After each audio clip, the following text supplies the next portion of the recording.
নির্লজ্জ, বেহায়া, অপদার্থ, অকর্মণ্য যদি বর্তমানে কোনো প্রশাসনের কোনো একটা অংশ থেকে থাকে, সেটি হলো বর্তমানে আইন শৃঙ্খলা রক্ষাকারী বাহিনীর অংশগুলি। আমরা কি দেখছি? হাদি, ইনকিলাব মঞ্চের মুখপাত্র হাদির যে মর্মান্তিকভাবে তাকে হত্যাকাণ্ডের জন্য চেষ্টা করা হয়েছে, হত্যাকাণ্ডই বলা যায়, তাকে যেভাবে পরিকল্পিতভাবে তাকে হত্যাকাণ্ড বা তাকে টার্গেট করে গুলি করা হয়েছে, এটি সম্পূর্ণ পরিকল্পিত একটি বিষয়, একদম সুস্পষ্টভাবে পরিকল্পিত। আপনারা জানেন ইতিমধ্যে যে সেই খুনি ফয়সালের বাড়িতে তল্লাশির মাধ্যমে তার বাড়িতে 40 কোটি টাকা ক্যাশ এবং চেক সব মিলিয়ে 40 কোটি টাকার সেখানে রকম পাওয়া গেছে। পাশাপাশি তার এখানে ম্যাগাজিন ভর্তি বন্দুক পাওয়া গেছে বা পিস্তল পাওয়া গেছে, আগ্নেয়াস্ত্র পাওয়া গেছে। তার মানে এই ছেলেটি সম্পূর্ণভাবে পরিকল্পনার সাথেই সে এই ঘটনাটি ঘটিয়েছে। এবং এই পরিকল্পনাটা মনে করতে হবে আপনাদের যে এটি শুধুমাত্র তার একার নয়, কারণ এই ধরনের 40 কোটি টাকার সাপোর্ট তাকে সে নিজে নিজে কোথাও থেকে তৈরি করেনি বা এই তার নিজের আয়ের উৎস নয়। এটি তাকে বড় ধরনের সাংগঠনিক উপায়ে তাকে সহায়তা করার জন্য এই ধরনের কাজে তাকে ব্যবহার করা হচ্ছে। এখন তার চেয়ে বড় ধরনের সংশয় এবং সংকটের বিষয় কি জানেন? যে এত বড় একটি ঘটনা ঘটিয়ে নিরাপদে সে দেশ ছেড়ে ভারতে চলে গেছে। যদিও এখানে আমি দুই ধরনের বক্তব্য শুনতে পাচ্ছি। ভারতে চলে গেছে এই ঘটনা ঘটিয়ে সেই খুনি ফয়সাল, এটি বলা হচ্ছে গণমাধ্যমে, বিভিন্ন সাংবাদিকরা দাবি করছেন। এটার সপক্ষে কি যুক্তি আছে আমি জানি না। যদি ধরে নেই যে সে চলে গেছে, যদিও আমাদের দেশে এই ধরনের ঘটনা ঘটিয়ে যখন রাজনৈতিক পরিমণ্ডলে বড় ধরনের সাংগঠনিক অ্যাসাসিনেশন অথবা বড় আন্তর্জাতিক পার্শ্ববর্তী দেশের পরিকল্পনার অংশবিশেষ হয়, তাহলে স্বাভাবিকভাবেই সে চলে যাবে এখান থেকে এবং চমৎকারভাবে চলে যাবে, এখানে ঘটনা ঘটাবে, তার একটা বড় ধরনের ষড়যন্ত্রের পরিকল্পনা থাকবে, ছক থাকবে, এগুলিকে সব মানে চমৎকারভাবে তারা হ্যান্ডলিং করবে, করেই কিন্তু ঘটনাকে বাস্তবায়ন করবে। এখন প্রশ্ন হলো সে কিভাবে চলে গেছে? একটা মানুষ এত বড় একটা ঘটনা ঘটিয়ে চমৎকারভাবে এর পরদিন সে দেশ ছেড়ে চলে যাবে, তাহলে তার এই যাওয়ার ব্যবস্থা কে করেছে? আপনার দেখে হালকাভাবে নেওয়ার কোনো সুযোগ নেই। সে ঘটনা ঘটিয়েছে, সেই বন্দুক কিভাবে পেল, আগ্নেয়াস্ত্র কীভাবে পেল, সে আগ্নেয়াস্ত্রকে ব্যবহার করবার জন্য সেখানে শুধু সে কিন্তু দেখেন একা মোটরসাইকেল চালায়নি, তাকে মোটরসাইকেলে আরেকজন চালিয়ে নিয়ে গেছে এবং চমৎকারভাবে হাদিকে লক্ষ্য করেছে, হাদি কোথায়, তার মুভমেন্ট, সে কখন কোথায় থাকবে না থাকবে সব কিছু লক্ষ্য করেছে, করে তারপরে তাকে গুলি করে আবার সুন্দরভাবে সেফলি তারা পালিয়ে যেতে সক্ষম হয়েছে এবং তারা দেশ ছেড়ে যেতে সক্ষম হয়েছে। এটা কিন্তু তাদের নিজস্ব চেষ্টাতে হয়নি, তাদেরকে সম্পূর্ণভাবে করানো হয়েছে এবং বড় ধরনের একটা এখানে গ্রুপ কাজ করেছে। সুতরাং এটিকে হালকাভাবে নেওয়ার সুযোগ নেই। আজকে কেন আমি কথাগুলি বলছি? আজকে স্বরাষ্ট্র উপদেষ্টা লেফটেন্যান্ট জেনারেল জনাব জাহাঙ্গীর আলম তিনি বলেছেন যে বিজয় দিবস ঘিরে কোনো ধরনের শঙ্কা নেই। কথা তিনি কদিন আগেও বলেছেন। আইজিপি এবং বিশেষ করে পুলিশ কমিশনার বলতেছে ঢাকাতে কোনো শঙ্কা নেই, কারো জীবন নিয়ে কোনো ধরনের আশঙ্কা নেই। আরে আপনারা তো বন্দুক নিয়ে আপনারা তো পুলিশের বেষ্টনীতে থাকেন, সাধারণ মানুষ তো আপনারা সেই সুযোগ বা সেই ধরনের নিরাপত্তা দিতে পারেননি। আপনাদের উচিত অতি দ্রুত লজ্জা থাকলে আপনাদের উচিত আপনারা পদত্যাগ করুন। পুলিশ কমিশনার, আইজিপি, স্বরাষ্ট্র উপদেষ্টা, বিশেষ করে দেখেন স্বরাষ্ট্র উপদেষ্টাকে এই লোকটা যে খুব বেশি, আমি মনে করি না যে তার খুব বেশি হস্তক্ষেপ করবার বা তার পুলিশ বাহিনীতে বড় ধরনের প্রভাব রাখবার সুযোগ, খুব একটু হাবলা টাইপের, ওনাকে জাস্ট পুতুল হিসেবে বসিয়ে রেখেছে।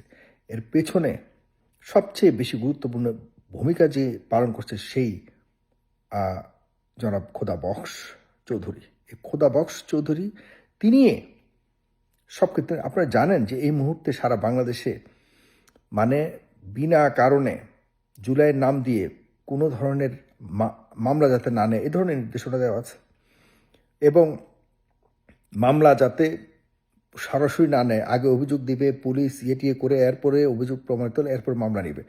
তার মানে কি কঠিন পর্যায়ে নিয়ে গেছে। কোনোভাবে কারো ব্যাপারে, কোনো অপরাধের ব্যাপারে, অপরাধ হলেও কারো ব্যাপারে সরাসরি মামলা করতে পারবে না। মামলা করার পর কি হয়, পুলিশ একটা হালকা ধারা দিয়ে, এখানে অনেক কিছু হয় পেছনে, আমার কাছে অনেক খবর আছে, আমি আর বলতে চাই না। Still we are like we are monitoring all this things. আমরা আরও ভবিষ্যতে আমি আরও অনেক গুরুত্বপূর্ণ তথ্য আপনাদের কাছে দিব। পুলিশ একটা হালকা ধারা দিয়ে বিভিন্ন বিনিময়ে এরপর দেখা যাচ্ছে যে আদালতে পাঠায়। আদালত এরপর দিন বা দুদিন ইয়েতে রেখে জেলখানা থেকে আনার পর তাদেরকে মুক্তি দিয়ে দেয়, কারণ আদালতের তেমন কিছু করার থাকে না মাঝখানে। আবার এখানে আইনজীবীরা আছেন, সম্মানিত আইনজীবীরা, তারা আবার এটাকে ব্যবস্থা করে। এইভাবে একটা বড় ধরনের সিন্ডিকেশনের ব্যবসা চলছে সারা বাংলাদেশে। সিন্ডিকেট। আমার সাথে চ্যালেঞ্জ করতে চান, আমি চ্যালেঞ্জ নিতে রাজি। কেউ যদি বলেন যে সারা বাংলাদেশে এই ধরনের ঘটনা ঘটছে না, আমার সাথে চ্যালেঞ্জ করুন। আমি বাংলাদেশের এই যে স্বরাষ্ট্র যে মন্ত্রণালয়, আইন মন্ত্রণালয় এবং আইনজীবীদের যে কেউ আমার সাথে চ্যালেঞ্জ করতে পারেন, আমি চ্যালেঞ্জ করলাম। সারা বাংলাদেশে এভাবে চলছে, ধরা পড়ছে বিভিন্ন অপরাধীরা, কিন্তু কয়েকদিনের মধ্যে আবারও যাতে সহজে বের হয়ে যায় এই ধরনের ধারা দিয়ে একটা বড় ধরনের ব্যবসা চলছে। এতে হয়েছে কি, কোনো অপরাধী আর জেলে থাকেনি, কারাগারে থাকেনি, শাস্তি পায়নি। তারা বের হয়ে এসে তাদের টাকার গরমে, টাকার বিনিময়ে তারা নিজেদের একটা শক্ত ঘাঁটি গেড়েছে। গেড়ে তারা এই ধরনের অপরাধ কাণ্ডকে সহজে তারা বাস্তবায়ন করতে পারছে। পাশাপাশি আমি আরেকটি ডিসক্লেইমার দিয়ে রাখি যে যদিও সরকারের পক্ষ থেকে বলা হয়েছে, পুলিশের পক্ষ থেকে বলা হয়েছে সেই ফয়সাল হাদির খুনি ফয়সাল এখনো পর্যন্ত দেশেই রয়েছে। যদি দেশে থেকে থাকে তাহলে কেন এখন পর্যন্ত বলা হয়েছে 24 ঘন্টার মধ্যে তাকে গ্রেপ্তার করা হবে, কিন্তু এখনও কেন গ্রেপ্তার করা হলো না? সে তো বাংলাদেশের নাগরিক, বাংলাদেশে আছে, বাংলাদেশের কানায় কানায়, মানে আমি মনে করি যে এখন 24-এর যোদ্ধারা থেকে শুরু করে আইনশৃঙ্খলা রক্ষাকারী বাহিনী ছেয়ে রেখেছে। তাহলে কেন তাকে ধরতে পারো না এখনো পর্যন্ত? যদি বিদেশে চলে যায়, যদি ভারতে চলে গিয়ে থাকে, তাহলে এই দায়ভার কোনোভাবেই সরকারের বর্তমান যারা, এই যে বিজিবির প্রধান থেকে শুরু করে র্যাব, পুলিশ, কোনো আইনশৃঙ্খলা রক্ষা বাহিনী কেউই এটাকে মানে দায় সারা কোনো কথা বলে পার পাবার সুযোগ নেই, কোনোভাবেই না। এটি হালকাভাবে নেওয়ার সুযোগ নেই। আর যদি দেশেই থেকে থাকে তাহলে এই ধরনের কথাবার্তা যারা বলছেন যে সে দেশ ছেড়ে চলে গেছে, এই ধরনের কথা বললে আমাদের যারা আইনশৃঙ্খলা রক্ষাকারী থেকে শুরু করে অন্যান্য যারা সংস্থারা রয়েছে, তারা এই ঘটনাকে অথবা এই অপরাধীকে খুঁজে বের করতে প্রচণ্ড রকম ধাক্কা খাবে। আমরা আরেকটু শিওর হওয়া উচিত যে তার লোকেশনের ব্যাপারে সে কি আসলে চলে গেছে কিনা। আর গিয়ে থাকলে অবশ্যই এসব তথ্য প্রকাশ করবার আগে পাবলিকলি আমাদের যারা গোয়েন্দা সংস্থা রয়েছে তাদেরকে জানানো উচিত। তারা এটাকে মাথায় নিয়ে ওইভাবে কাজ করবে। কিন্তু হুট করে মানে পুরো গণমাধ্যমে এভাবে বলে দেওয়ার মানে হলো যে যারা খোঁজ করবে তারা অলরেডি অর্ধেক ব্রেকডাউন হয়ে যাবে, কারণ তাদের কাছে মনেই হবে যে তার খুঁজে লাভ কি, সে তো চলেই গেছে। অথচ হতেও পারে সে রয়ে গেছে।